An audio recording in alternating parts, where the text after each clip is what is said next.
Anies Baswedan dipasangkan dengan siapapun itu kalah. Karena Prabowo ini kan posisinya kuat. Simulasi terkuatnya adalah ketika berpasangan dengan Erick Thohir dan Mahfud MD.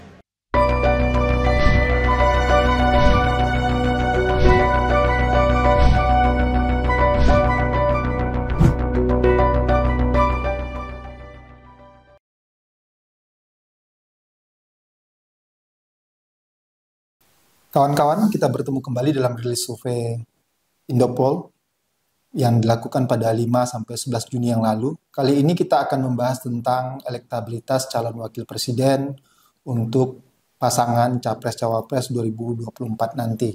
Bersama saya di sini sudah ada Mas Ratno Sulistianto, Direktur Eksekutif Indopol Survey Consulting. Apa kabar Mas Ratno? Baik Mas Febrian.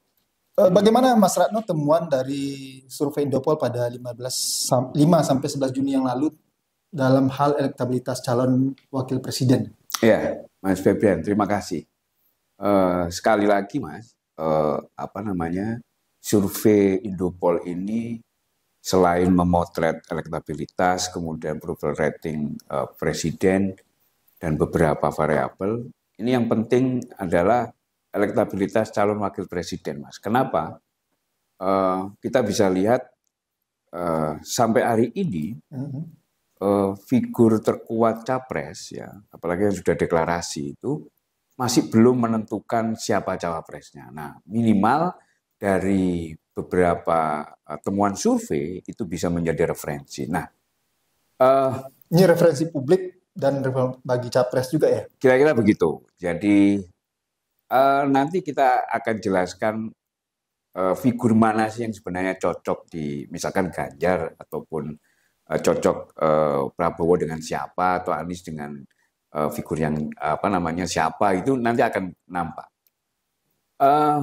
Di temuan survei kali ini Mas Febrian, saya menyodorkan beberapa nama ya. Yang pertama adalah Ganjar Pranowo. Kemudian ada Anies Baswedan, ya. Ridwan Kamil, kemudian Sandiaga Uno, Mahfud MD, Erick Thohir, ya.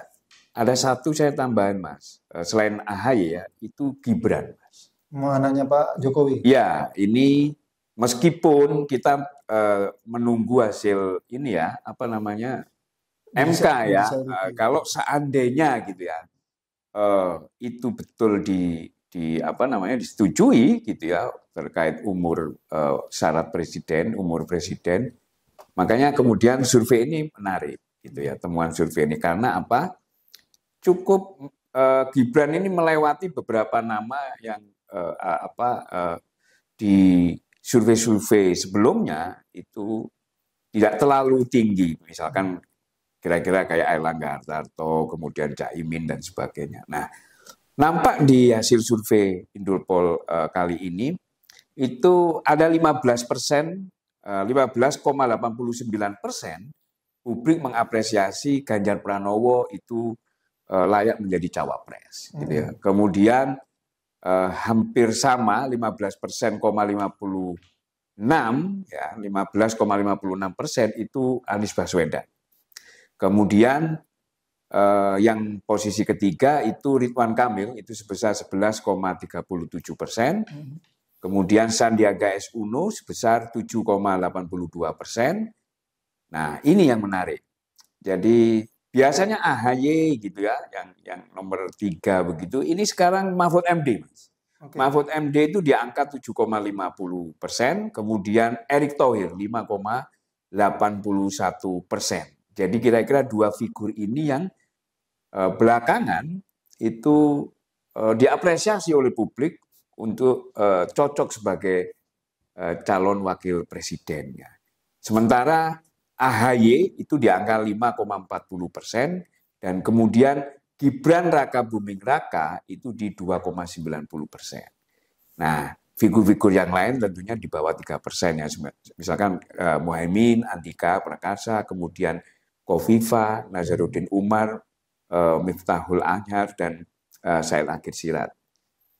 Yang belum menentukan pilihan masih sebesar 19,44% Mas Febrian. Apa aja kira-kira Mas Ratno faktor-faktor yang menjadi pertimbangan bagi Ya, partai-partai politik atau koalisi partai politik untuk memilih capres dan cawapres ini? Cawapres ini. ya. Oke, Mas Febrian. Jadi melihat dari pengalaman pemilu-pemilu sebelumnya ya, ini saya melihat ada beberapa pertimbangan eh, apa gabungan partai politik ataupun partai politik ya yang mengusung capres ini. Yang pertama adalah pertimbangan ideologi, Mas. Kita bisa lihat misalkan katakanlah kita ambil contoh PDIP ya. PDIP yang notabene-nya bisa mencalonkan sendiri begitu sehingga dia bisa leluasa untuk memilih calon presiden itu sejak PDIP ikut pemilu ya itu misalkan Megawati saat itu capres itu dia memasangkan dengan figur yang berbasis berideologi Islam gitu ya. Jadi kira-kira nasionalis Islam atau nasionalis religius. Bahkan kita bisa menarik ya mungkin akar pondasi ini sejak Soekarno lah kira-kira begitu ya. Dia mengikuti paham Soekarno lah. Soekarno Hatta itu kan paduan antara nasionalis dengan kira-kira juga pertimbangan luar Jawa gitu yang notabene-nya Hatta ini seorang yang religius gitu. Nah, kemudian hanya satu yang pertimbangan Megawati dalam hal ini itu pada saat berpasangan dengan Prabowo gitu ya. Itu hanya satu, tapi selebihnya itu selalu nasionalisme religius gitu ataupun sebaliknya gitu ya. Itu jadi nampak beberapa pasangan juga begitu. Misalkan saat itu ada nasionalis ataupun nasionalisme religius dengan teknokrat begitu ya. Katakanlah waktu saat itu SBY dengan siapa? Budiono misalkan begitu. Jadi pemahaman pertimbangan ideologi ini atau pertimbangan latar belakang cawapres ini penting gitu ya. Kemudian yang kedua, Mas, itu jelas pertimbangan elektoral. Jadi cawapres itu harus memiliki elektoral yang cukup tinggi. Jadi untuk menambah kekurangan capresnya. Ini bisa kita lihat misalkan figur capres yang menguasai di wilayah misalkan Jawa Timur. Figur capres misalkan menguasai wilayah Jawa Barat begitu. Di sini nampak misalkan Ridwan Kamil, ada Khofifah juga begitu ya. Kemudian yang ketiga, Mas Febrian, itu pertimbangan logistik. Jelas karena pemilu ini sangat mahal, maka membutuhkan biaya besar, maka cawapres tentunya juga akan dipilih karena pertimbangan memiliki logistik yang cukup. Membawa gerbong logistik. Seperti itu. Oke. Ini ada yang menarik, Mas Ratno. Saya melihat ada nama Pak Ganjar Pranowo, Pak Anies Baswedan, yang kita tahu mereka berdua adalah calon presiden dari masing-masing PDIP dan Koalisi Perubahan gitu. Tapi saya tidak melihat nama Pak Prabowo di situ. Kenapa Pak Prabowo di-exclude dari formula ini? Gini pertimbangan saya, setuju Mas Febrian. Jadi pertimbangan kami selaku peneliti ya, kenapa Prabowo tidak saya masukkan dalam simulasi elektabilitas cawapres ini?